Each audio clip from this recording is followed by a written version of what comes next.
Assalamualaikum warahmatullahi wabarakatuh. Alhamdulillah wa syukru ala ni'amillah. Kalawan diwuwuh ku qobul anu maha agung, dibarengan ku pangijabah anu maha kawasa, diiring ku kadeudeuh kanya Gusti anu maha suci, urang ayeuna dugi kadanget ayeuna masih keneh tiasa ditepang dangukeun deui dina acara anu matuh kamemet urang sadayana. Nyatana dina pagelaran dongeng Sunda jejer carita ngukut tuyul. Ayeuna kantun bagian anu ka salapananya pamiarsa. Ieu dongeng mangrupikeun buah karyana Kang Eka Irpin. Atuh sumangga kanu teu acan subscribe geura subscribe heula, ngarah langkung pogot sareng langkung semangat deui ka si mamangna dina enggoning medar ieu dongeng. Cag ayeuna urang tunda heula paguneman kiwarya jeung si Olil anu keur ditalek ngeunaan inguan saha sanyana si Olil. Ayeuna urang caritakeun heula lalampahan Jang Iman anu karek rengse narima duit ladang ngajual cang. Sarengsena narima duit ti jalma anu meuli babawaanana. Jang Iman tuluy mulah henteu sumarimpang heula. Sanajan kudu ngendong oge, manehna teu panasaran sabab cau jeung hasil panen anu sejena dibeli rada mahal ku banda. Cenah hitung-hitung ngagantian waktu anu kapiceun alatan manehna dipelak sabab penting kudu meuli cau. Bisa tengahing perjalanan Jang Iman gawena ukur hulang jentul lantaran dina hatena yak kahariwang anu hese dikadalkeunna. Samalah mah manehna ngimpikeun Nyi Ina jeung barudakna dibawa ku hiji makhluk anu pikasieun. Duh, aya galagat naon atuh ieu teh. Impian teh matak muringkak bulu punduk, matak ngagibrik sawak-awak. Aya naon anu sabenerna ieu teh. Kitu gerentes hatena Jang Iman. Teu karasa mobil geus nepi ka hareupeun imahna Jang Iman. Reg mobil teh eureun. Cerut Jang Iman turun. Terus mayar jang supir anu tangtuna oge dileuwihan tina anu biasana. Sabab maturan manehna ngendong. Beres ngeres sewaan mobil, Jang Iman ngoloyong asup ka jero imah. Di jero imah kasampak Nyi Ina keur ngasakan dengan sangu di dapur. Nyai, cek Jang Iman nyalukan pamajikanna. Nyi Ina ngurunyung rurusuhan. Akang nambejol? Cek Nyi Ina bari nampanan wadah duit anu diasongkeun ku salakina. Nyanyi cik pangyankeun cik kopi asa jangar kieu sirah teh Nyi. Cek Jang Iman ngenta kopi ke pamajikanana. Nuhun Kang. Tapi kadek ulah dikoceknya. Nuhun mangga Kang. Nyi Ina ngoloyong ka dapur tuluy nyieun cik kopi. Dereg-deg ka rohangan tengah deui bari nanggeui cangkir anu eusina cik kopi kana pinggan. Songor eta cai teh diasongkeun. Dupi Akang tadi wengi ngendong di dayeuh ka? Cek Nyi Ina tumanya. Nya eta puguh tadina mah hayang balik ti kamari mula Nyi. Ngan orok kaya si bos keur aya kaperluan keluar kota. Sedengkeun cau ulah dikasahkeun deui cenah. Nya kapaksa we Akang ngadon sare di imahna Nyi. Cek Jang Iman nyarita saujratna. Geus kitu mah Nyi Ina ngoloyong deui ka dapur lantaran keur barang asakan cenah bisi katutungan. Ragot cik kopi teh diuyuh. Laju Jang Iman yang saya kana kursi. Angin anu ngahiliwir asup jalan pantok. Ngabalukarkeun Jang Iman berleukeuai laju ka sarean. Kawantu atuh satibrana di imah batur mindeng lilirna mah nyawe. Itu deui jeung Jang Iman keur peuting tadi teh gawena nyileuk bae teu bisa sare tibra atuh nalika balik ka imah langsung guhar we sare sok sanajan sarenangan ukur dina kursi. Wanci kira-kira tabuh dua. Jang Iman kahudangkeun ku barudakna anu ngagabrugan tuluy nyiuman. Tayuh nama barudakna ngarasa sono, sok sanajan teu amprok karek sapeting oge. Jang Iman hudang tuluy kacai si beungeut, laju balik deui ka rohangan tengah. Nalika ngaliwatan lawang kamarna, manehna ngareret kana imah-imahan anu dipake cicinga si Olil. Manehna ngarandeg tuluy asup ka jero kamar. Tekebat rek nyamperkeun barudakna. Tuluy tengah-tengok kana imah-imahan si Olil. Tetela subung si Olil henteu nyampak. Ai. Nah ka mana nya si Olil? Moal kitu di tukang mah keur ulin atawa keur apel gitu. Geuning eueuh. Cek Jang Iman tuluy ngoreleng ka tukangan imah. Terus ngilikan sugan si Olil keur ulin handapkeun tangkal asem. Beuh. Nah ka mana atuh maneh teh Olil? Geuning eueuh ulin ti bebejah heula ka aing geuning leuh. Jang Iman jadi ngahulang. Teu lila belenyeng ka hareupeunana sugan cenah keur ngarome lauk dina kolam anu aya di taman. Nganuleh geus diteang ka hareup. Si Olil teu kapanggih. Sajongjonan Jang Iman ngahulang mikiran si Olil ka mana mangkatna. Dereg-deg Jang Iman lempang gancang ka jero imah. Tuluy ngagarawan nyiina pamajikanana. Nyai, nyiina. Cek Jang Iman tuluy diuk dina kursi. Nyiina ngurunyung nyampeurkeun. Aya naon ka? Muni asara ruas ngagentraan teh tarik-tarik teuing ka? Aya naon? Cek nyiina melong ka salakina. Ari tadi atawa keur peuting aya sema teu ka dieu nyi? Atawa saha wae anu unggah ka imah? Aya teu? Cek Jang Iman bari neuteup ka nyiina pamajikanana. Perasaan mah teu aya anu nyemah. Saangkatna akang oge. Sok komo ti peuting mah. Ngaku naon kitu Kang? Aya naon? Cek nyiina malik tumanya bari mencrong jadi penasaran. Henteu nyi, nya nanyakeun we. Cek Jang Iman rada asa-asa nembalanana teh. Ih, mana witi aya naon? Ngantos atunya abdi bade masak heula, itu canreng seka. Cek nyiina tuluy ngaleos deui ninggalkeun Jang Iman anu antep ngahulang di tengah imah. Ai, nah ka mana atuh si Olil teh nya? Undung kitu tuluy balik ka si Ki Asep. Ah, tapi dasar teh nyieun pucuk digirang aing mah ka si Olil teh. Beuh, kudu kumaha geus kieu. Piraku deui kudu nyusulan ka Ki Asep mah. Geus kabayang capena. Kudu mapai-mapai sampalan mimpir pasir mah. Jaba pausahaan teu kacekel. Lah, aing mah aya we masalah teh. Ka mana atuh maneh Olil ka mana maneh. Cek Jang Iman gegerendengan sorangan. Keur anteng-anteng ngalamun kitu, di luar imah aya nu uluk salam. Tuluy nyalukan Jang Iman. Sampurasun. Man.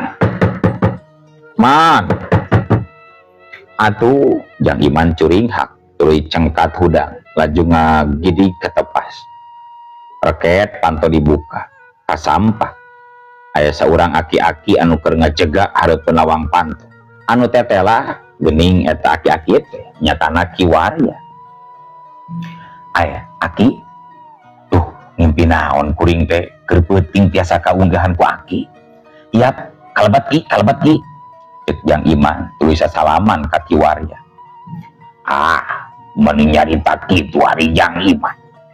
Kabeneran we Aki teh pasti kebon. Jeung geus lila teu pamprok jeung maneh ka tu si Nyai teh Jang Iman. Cek Ki Warya tuluy ngalacat unggah. Sanggeus ngabagiakeun tuluy Jang Iman ngitah sangkan Ki Warya diuk dina kursi. Jang Iman laju nyalukan pamajikanana sangkan mawakeun cai keur nyuguhan Ki Warya. Ai, geuning Aki, damang Ki.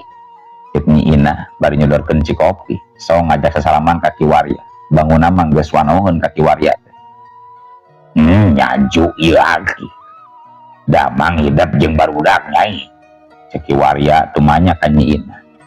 Sae Ki, barudak alhamdulillah daramang selain oke punten nyaki sanes abdi culangung kami itu nuju masak ke acanreng si abdi teki dikatundulannya ki sok we aya priogi maka Kang Iman ki Teu Nyi Ina tuluy ngaleos deui ka dapur. Kieu sabenerna mah Jang Iman datangna aki ka dieu teh lain lantung tambulaku lunta tanpa sejah lain kabawa paling kucigi tangtuna oge aya maksud jeung tujuan salianti silaturahmi oge aki teh aya tanyakeun ka si Sujang ceuk Ki Warya muka carita nembrakeun pamaksudanan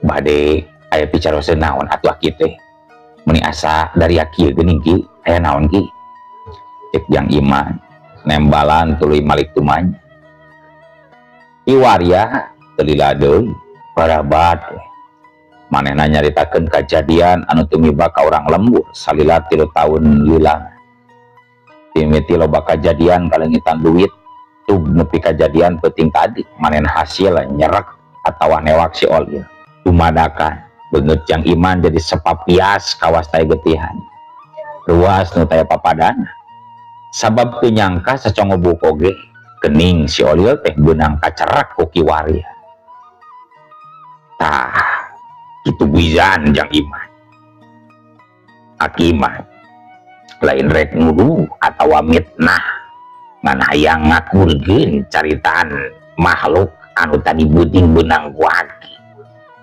sabab ari pikeun aki mah moal percaya kitu wae loba ngawadul pang-pangna masih kasebelan tuyul betakok teh Sujang jadi aki teh hayang masdikeun bener jemteuna eta teh kuputan Ujang atawa lain ceuk Ki Warya mungkas caritana Jang Iman anu kita tadi ngan ukur ngeluk tungkul jika buuk menang mabuk tekecet-kecet barang sekecap-kecap aja telemek teh nyare komo nepi ka nyempal caritaan Ki Warya nempo Jang Iman ngadu ngeluk tungkul Ki Warya nyarita deui cicingna Jang Iman ku aki dianggap nganyakeun karena sagala caritaan aki nu tadi daladina dengakuna oge eta mah hak Jang Iman ngan sagala anu dipilampa dina kagorengan sanajan ditutupan sakumaha kerep jeung bunina oge teu we hiji mangsa mah bakal kanyawan bakal kaboleker Ujang geuning aya paribasa sabuni-bunina nyumputkeun bangke pasti bakal kabeungkeun apa kawajiban pikeun aki ngageuing Jang Iman ingetan Jang Iman ludeng sote dumewe geus aya kain dumewe asal geus kaincu sorangan lamun ninggang ka batur mah rek dipasrahkeun we katua kampung ku aki teh ngan kulantaran Jang Iman teh asa geus diaku dulu nyakit teh rek nanya we secara bener-bener ka Jang Iman ceuk Ki Warya nyarita panjang lebar ningali Jang Iman anu ngeluh Ki Warya neruskeun caritaanana deui Jang Iman sakumaha beratna coba anu dibandkeun ku Pangeran Gaura mah ulah rek bijieun aral Zubah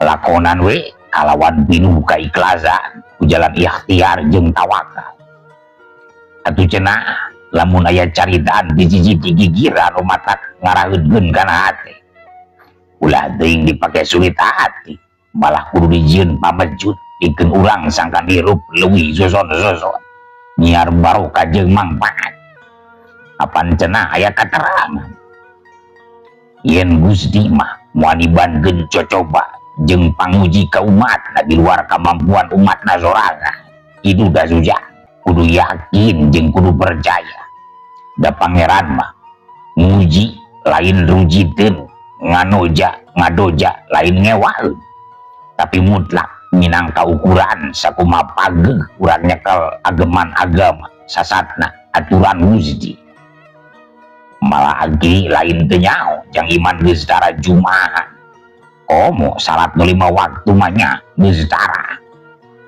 Jang ieu geura tobat beung-beung ora keneh beung-beung can lila teuing geus tobat tuluy ngentah hambura kami tohaman mumpung aya kene kasempatan kumalendang hirup di alam dunya anu ukur sakolepat bisi kaduhung salilana engke maluja cek Kiwarya tuluy ngisad diukna ngadeukeutan Jang Iman anu kertung aki baris nembung naon anu bakal tumiba ka Jang Iman lamun ieu pagawean terus dipilampah teureun-eureun amugi we sing jadi eundeng jeung pangeling-eling keur Jang Iman sorangan cek Kiwarya tuluy ngusapuk Jang Iman 3 kali usapan nah atuh nalika sirahna geus diusap 3 kali dadak sakala Jang Iman tangga tapi panonna mah peureum semenit ti harita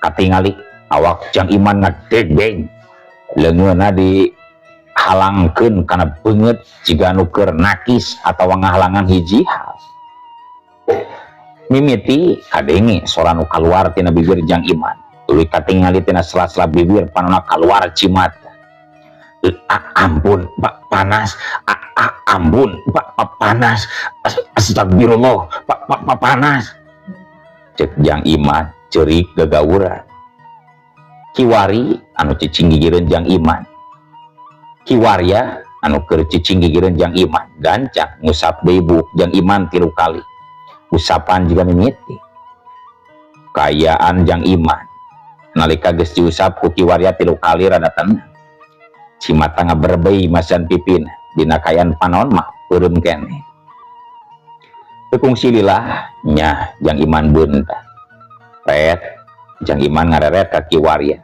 tuluy ngagabrug ngarangkul ka Kiwarya bari cerik bangun anu kanyerian meunggeus ujang meunggeus sok geraniankeun dina hate hayang hirup bener hirup anu kawengku ku aturan agama jeung dari agama hirup anu teu ngalajur nafsu ngubar amarah sok geura ajam geura niat dina hate sanubari cek Kiwarya ngupahan Jang Iman kalawan alaunan Jang Iman ngalesotkeun rangkulan tina badan Kiwarya tuluy nyarita rada dumadeuda kadengen